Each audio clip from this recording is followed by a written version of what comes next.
Alright, what is up guys, Action Figure Addict 112 here, and we are going to be taking a look at the SH Figuarts Bulma from Dragon Ball. So, I don't know much about the Dragon Ball anime or the story and stuff, but I do know a little bit more about Bulma than I do the rest of the characters, just because she's one of my favorites. She's probably the only character that I like from the Dragon Ball universe. And yeah, so if I miss some stuff in this review, I am sure my good friend Timmy, Overkill's Hunts and Hauls, will tell me what I missed down in the comments, since he's more knowledgeable about Dragon Ball. This is more of his area of knowledge. So anyway, with that being said, this is Bulma's first figure, her first Figuarts figure, and I think Bandai did a really good job. Now they did just release a second version of Bulma, which is her in her first adventure, or the adventure begins, Bulma, which is in the pink. She's wearing the pink little dress or kind of sweater skirt thing that she has, and it has Bulma on the front and then the 97 on the back, and she has her little chucks or high tops on, and I want that figure. And then once I get this one, or once I get that one to go with this, then that's it. I'm done with Dragon Ball figures. I just want those two versions of Bulma, because those are the more those are the two versions of Bulma that I'm familiar with. So anyway, yeah, and then I think Bulma's third version is this exact figure here, just with some different paint applications, because that was to represent her look in the anime. Or, I'm sorry, not in the anime, in the manga. I'm sorry. This is from the anime.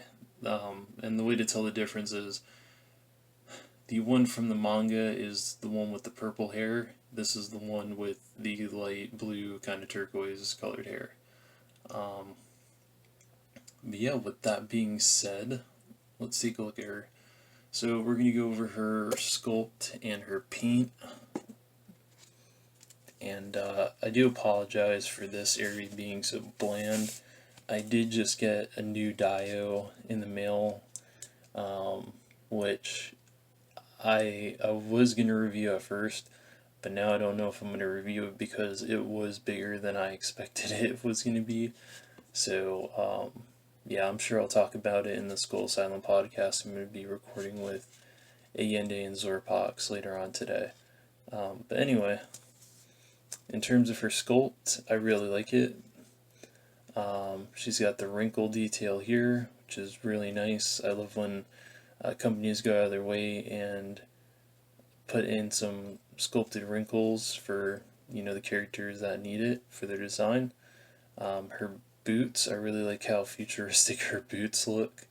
They have like the little vents or padding here, and there's some paint applications there. The buckles and straps are painted here. I also like how they painted her soles as well. Usually companies will leave that stuff out, but that's cool that Bandai went the distance with her. She's got her little pouch over here, and that's attached to her little one-legged pants motif going on here. I do like how she has little band-aids sculpted on her knees. I think that's pretty funny, especially since I don't think I've ever seen that sculpted on a figure before, so that is cool. She's got her little belt sculpted here, the little buckles painted. She's got this little pocket up here painted. Her gloves here are also painted. I don't know why I'm aiming it here. I'm thinking the camera's over here. But yeah, there's the gloves right there. She's got her little wrist part to go with the gloves. She's got the little Bulma plate, which is part of her shoulder pad, which I think is really cool. That's really nicely painted as well. And yeah, I like that. She doesn't have it on this side, so it's only on this side. And then she has her wrinkled up white tank top shirt, and then she has her little band-aid sculpted on her face, and then she's got her little bangs going on here. The rest of her hair is back here, and then she's got it to the side here, which is funny because for some reason whenever I look at this, it reminds me of my niece. I don't know why. I think because at least at the moment she they do this thing with her hair where they'll either put it to the side or they'll put it up here, or she'll have pigtails or something, with the amount of hair that she has at the moment. So I don't know. It's just kind of funny. It's just kind of funny though that this look for Bulma just reminds me of her, at least in the face. But yeah, that's really cool, and she's got her little smile there, so that is cool. So yeah, the sculpting and the painting looks good. So now we can talk about her accessories. So let me get all of that out because I just have it all in the little, what's it called? The little shell that she came in. So let me get all that out. Okay. So for her accessories, we're going to look at her hands real quick. So I'm going to get those set up here. So she has quite a variety of hands, which I think is cool because Bulma is, at least in the when we first get introduced to her in the Dragon Ball anime, she is very she's a very colorful character. When she's either getting mad at someone, or she's yelling at someone, or she's embarrassed, or something like that. So yeah, here we go. So we're going to take a look at her hands here. So she has she's got a pointing hand. Let's see if I can get that to focus. Well, I'll have to put it in my gigantic hands here. Try to get it to focus. There we go. So she's got a pointing hand there, and then it's also painted like the rest of the hands. So she's got a pointing hand, she's got an open hand. This could also be a waving hand or a holding things hand, like maybe she's going to hold the Dragon Ball with it. She also has this hand here, which is probably going to be more better for the Dragon Ball. She also comes with, I believe she comes with a set of fists, if I'm correct, or maybe she just comes with one punching hand. But there's that.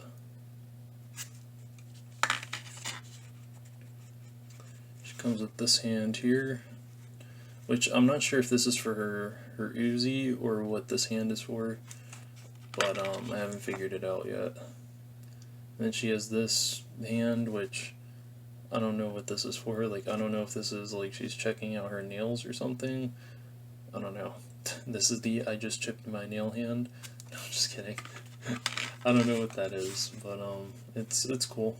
I don't know what I'll use that for picture wise, but that's cool. And then she has this one here with the peg in it, and this is for her accessory here, which is the infamous dragon radar, which she actually invented. Her dad is a scientist at Capsule Corps, so he designs a lot of the stuff you see in the first Dragon Ball, or I guess some of the things that you see throughout the Dragon Ball anime, but she does actually create the, or invents the Dragon Radar, which I'm going to have to do this off screen. Because I mean, this thing is absolutely tiny. And if I drop this, I know it's going to go on the floor and it's just going to disappear into oblivion. There we go. So that's what it looks like in her hand, which I think is cool. It would have been cool if there were some blips or something on here instead of it just being plain. But I think it's still cool either way that they went ahead and painted the little grids on there. So let's see. So I just showed that in terms of her. Oh, and then she comes with the hands that I have on her at the moment, which is like this trigger finger hand, which I think this is the trigger finger hand, and then this is just another opening hand. So there is that. She does come with.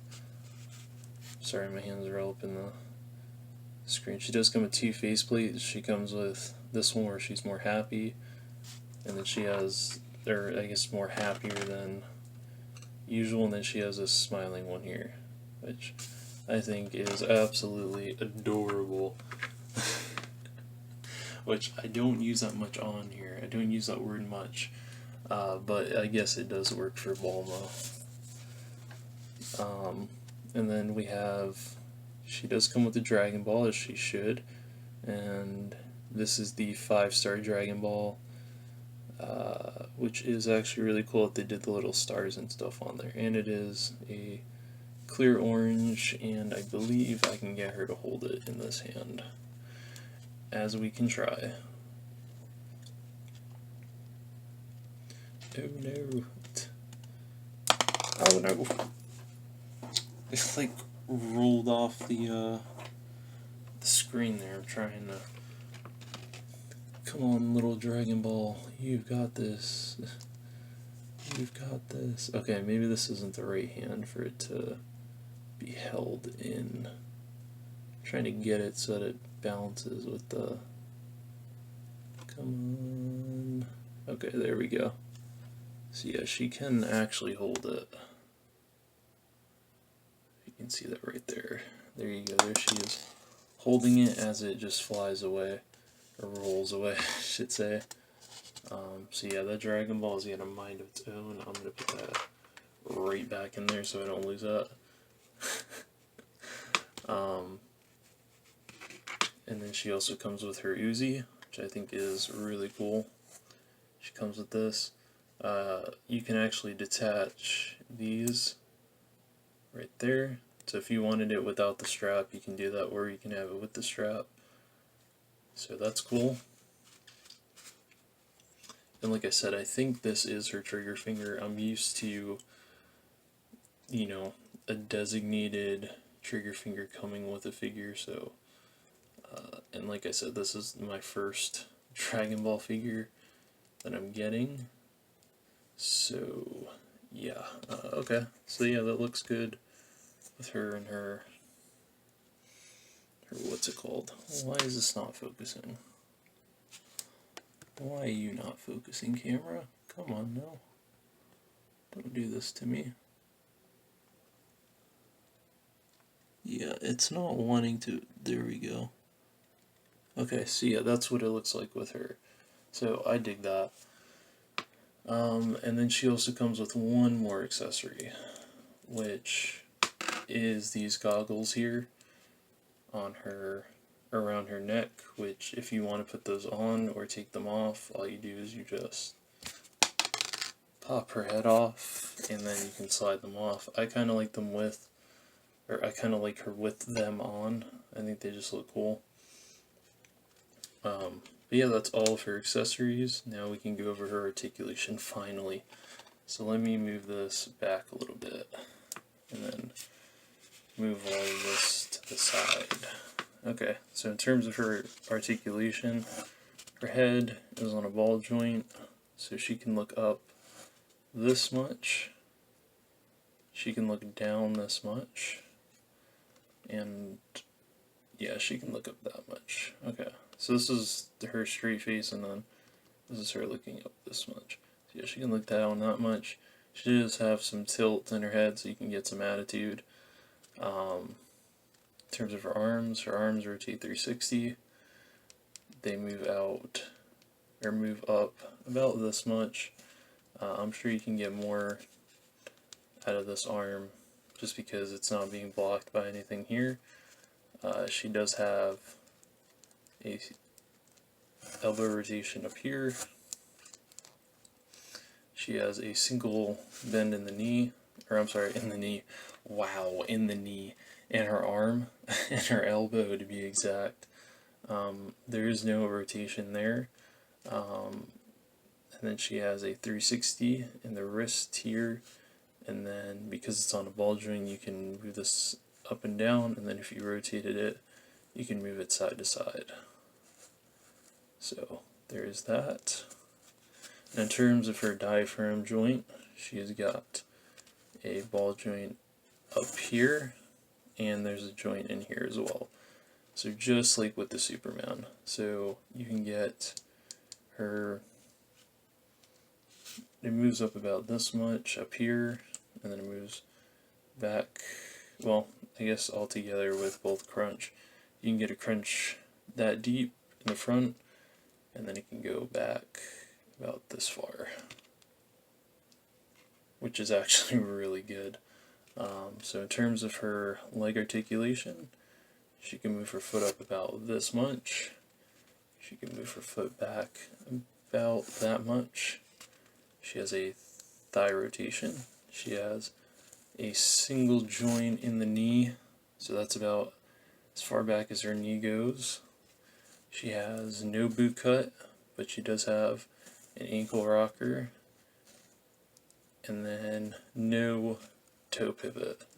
So overall, in terms of her articulation, it's pretty good. I mean, Bulma was never supposed to be a, she, at least what I remember, the bits that I watched of the anime,